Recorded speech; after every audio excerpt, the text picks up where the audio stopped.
धान किणा अवधि आज सरी जाऊँगी मुझे जो जो मानकर टोकन रही जाइए धान रही जाइए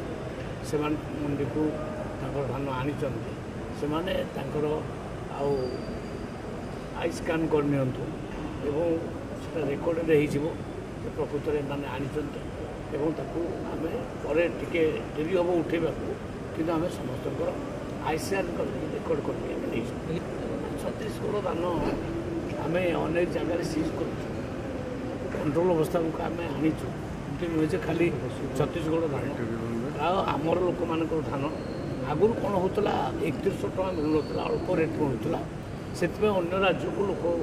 अधिकांश धान पड़े जाऊला कि जो आम 3100 टका देलु से धान गुड़ाक ये रहीगला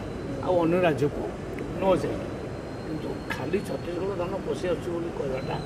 भूल हम जो फार्मर्स मैंने रजिस्ट्रेशन निजर कर धान नहीं आसतु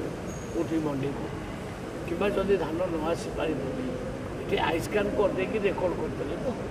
तेणु कितु जदि से जो मिलर को आम देवु से मिलर सिक्यूरीटी जब थी आम सिक्यूरीटी जब न आम देपर तो ये अवस्था कौन से प्रोब्लेम आम ना प्राय 19 लाख मेट्रिक टन धान किणा सरला आम गत वर्ष धान किणा होता 12 लाख मेट्रिक टन मात्र ए वर्ष 19 लाख मेट्रिक टन प्राय टच करगला तो 7 लाख मेट्रिक टन धान ए वर्ष अधिका किणा आम चाहूँ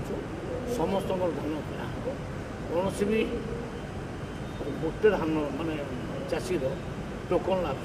न हो।